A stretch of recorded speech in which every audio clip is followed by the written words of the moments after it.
Alright, welcome back everybody to Stay Democratic People's Republic of Korea.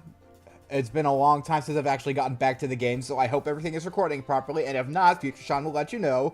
But anyways, we come back to this line, and I just want to say, Shaw of the Past, you picked a great line to leave off on. Okay, let's continue.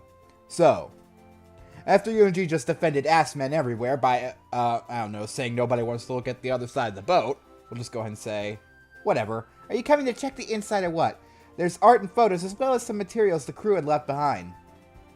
Since most of the captured material has been declassified now, the Workers' Party has placed the original documents back in the code room.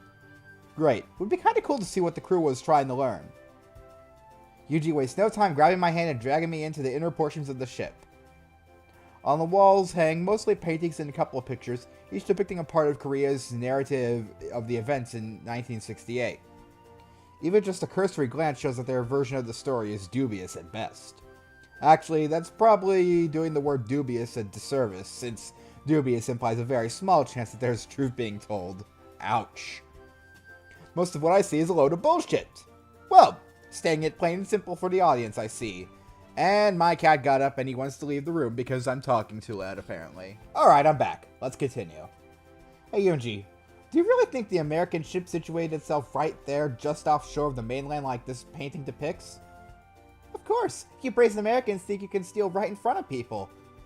Well, I won't say that's wrong in certain cases.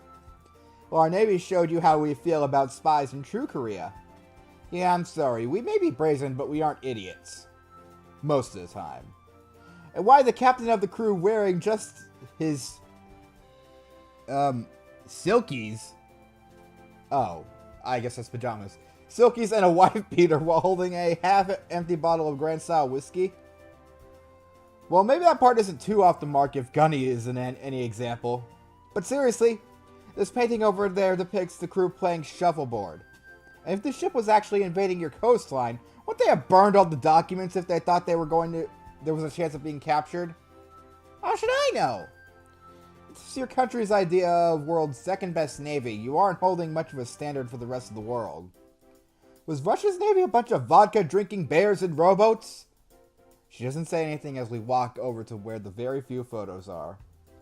And one is what looks like a bunch of Korean guys having fun playing poker. Another is what appears to be the command crew of the Pueblo in a group shot.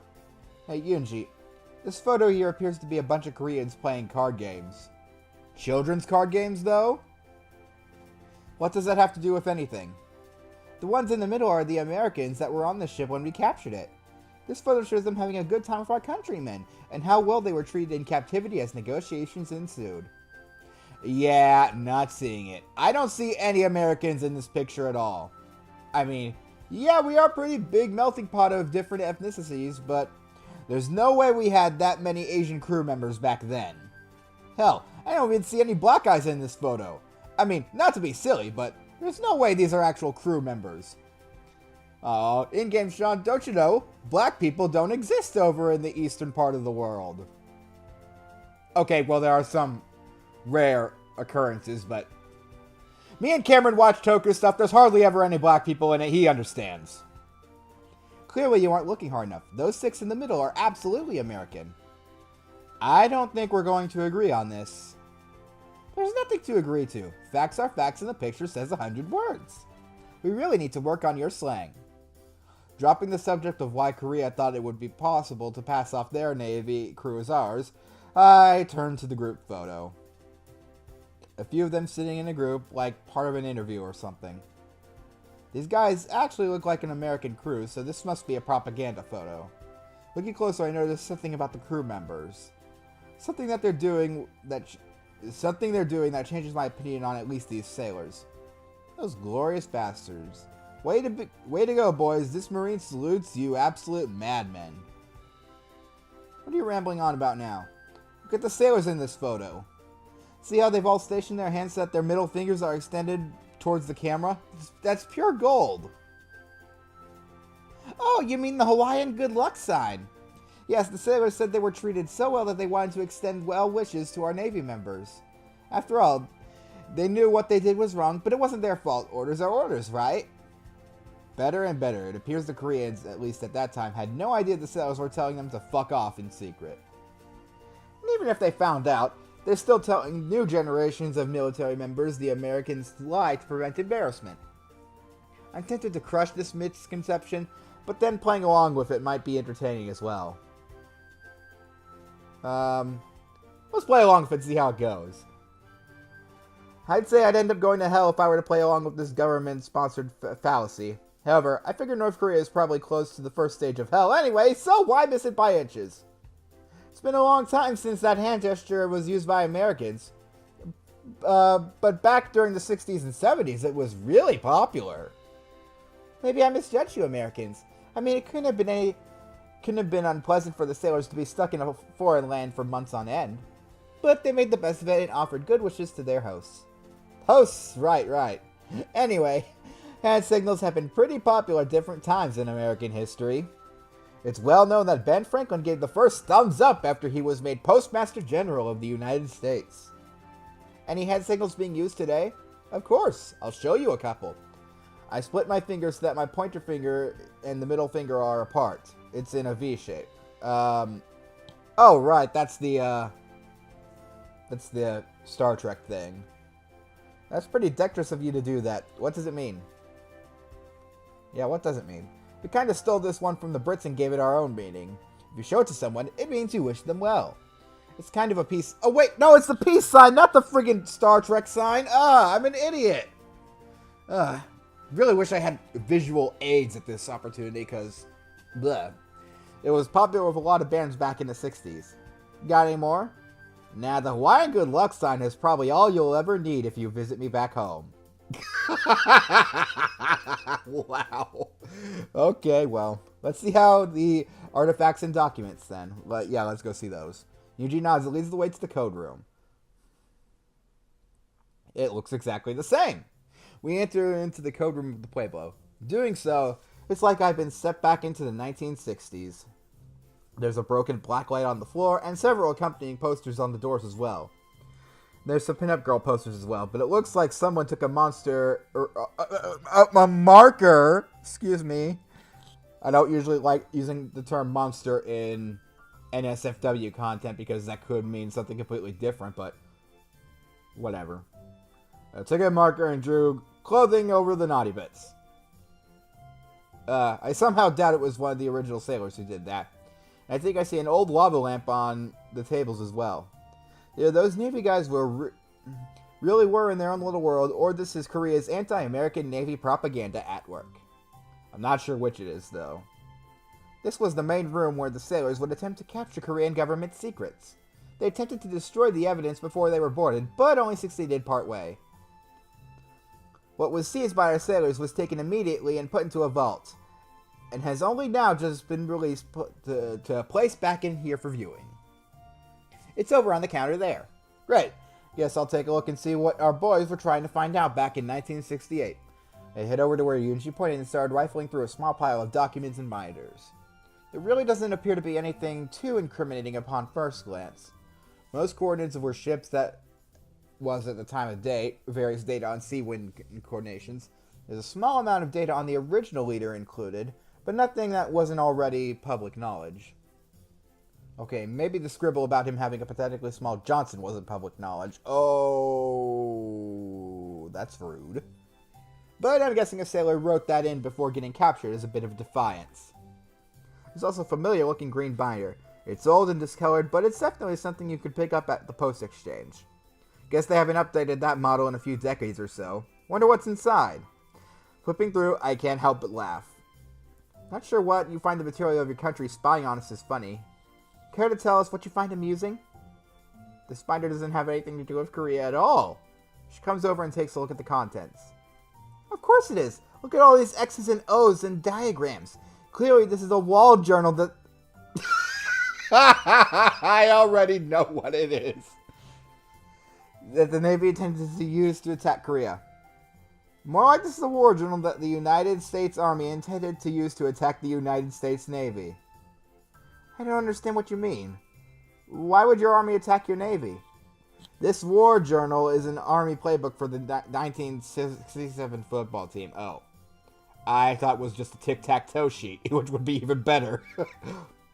No wonder Navy won that year. They had the playbook and could formulate defense against the Army's offense.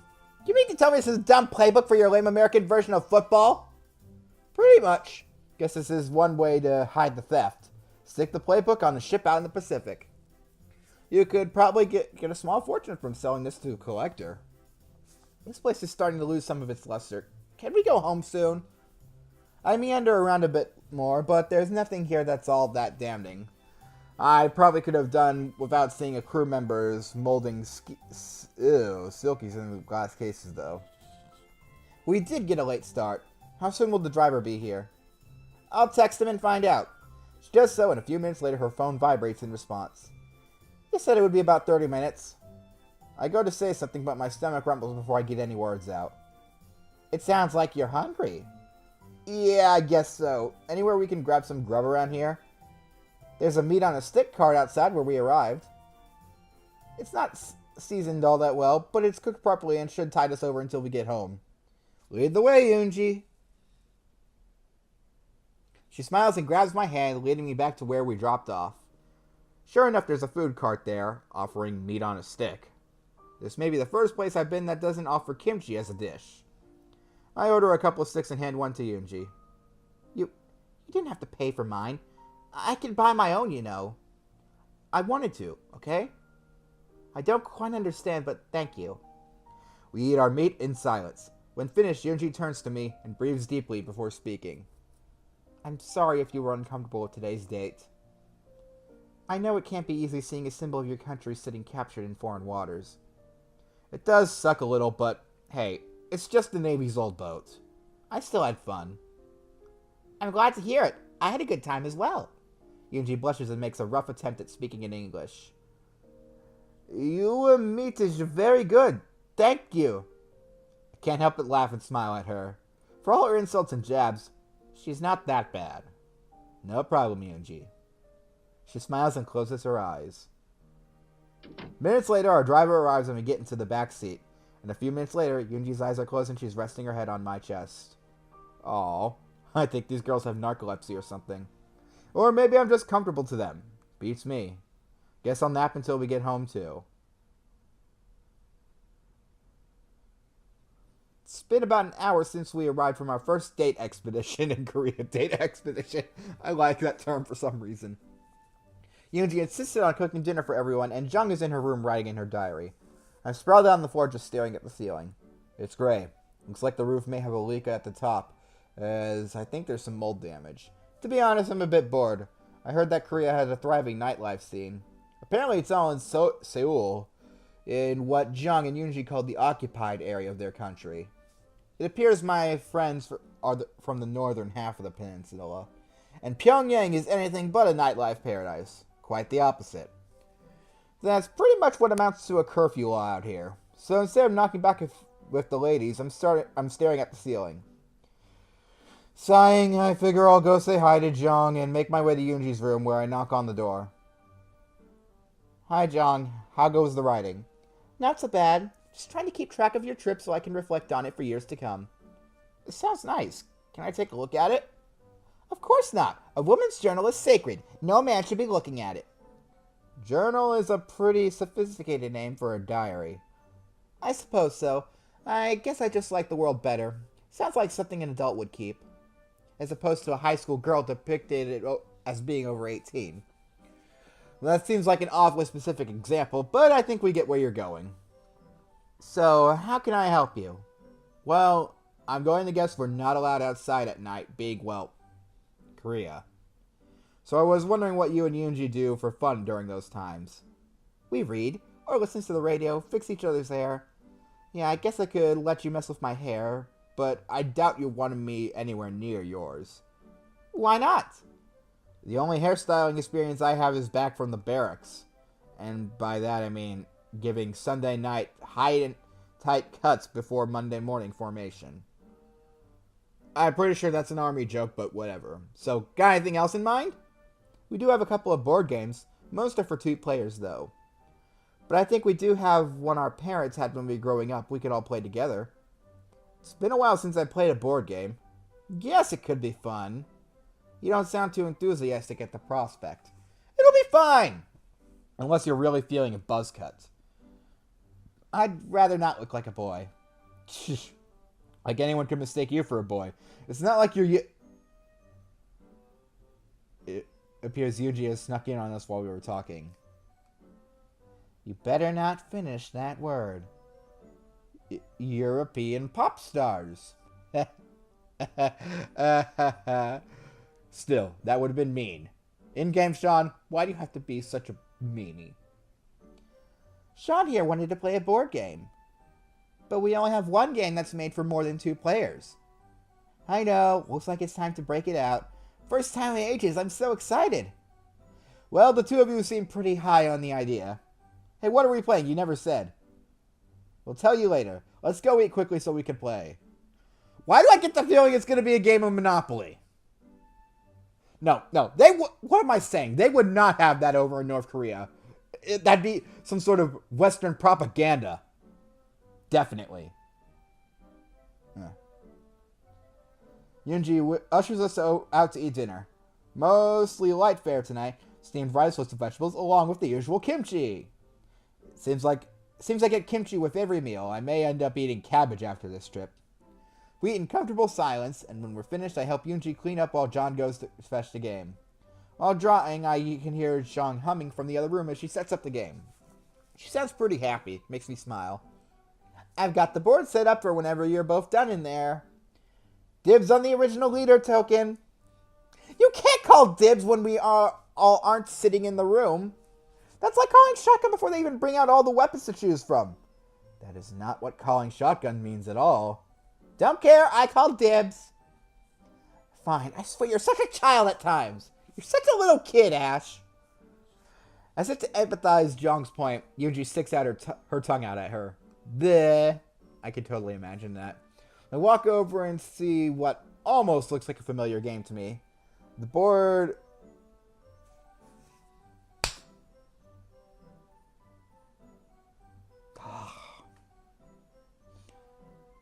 Well, I knew there was going to be one somewhere in here because the character's default name is Donald Trump if you look at all the screenshots for the game. But, wow. I knew there was going to be... Okay. It appears to be very much like Trumpopoly.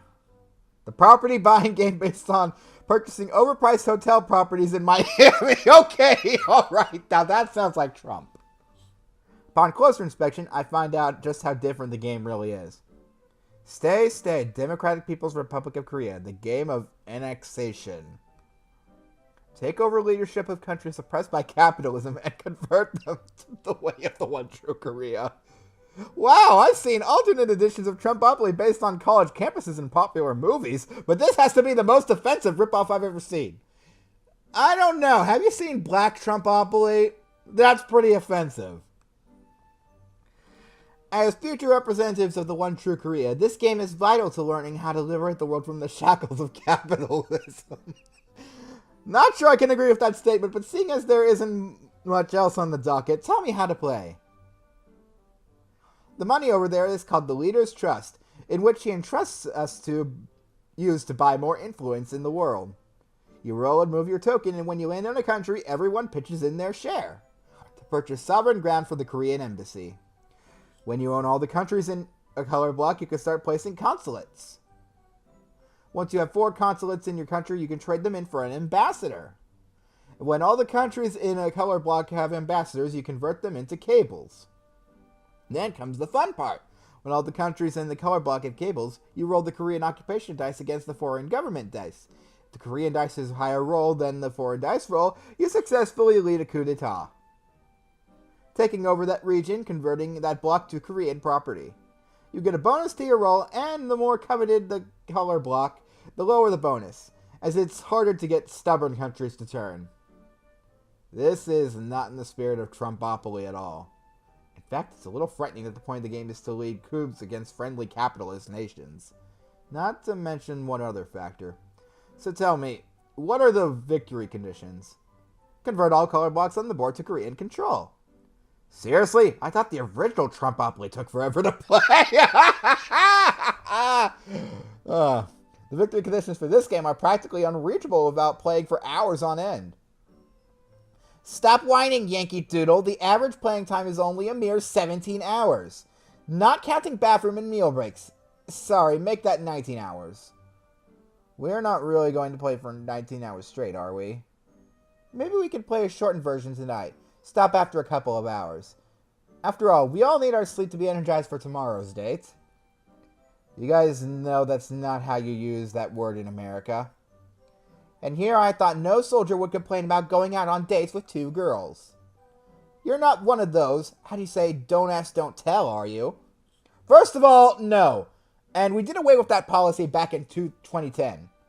I guess I just find it surprising that you want to call our outings dates from the get-go. You worry too much. Now, are we going to play or not? Well, we'll find out next time because we're a bit over time right now. So, yeah, I'll call it quits here. And I'll hopefully check the footage, make sure everything is going okay. And if not, then guess who has to read through this entire segment again? That's gonna... Wow. It has been a while since I played last. Okay, well, enough of me talking. We'll go ahead and end off here. So, see you guys in a bit.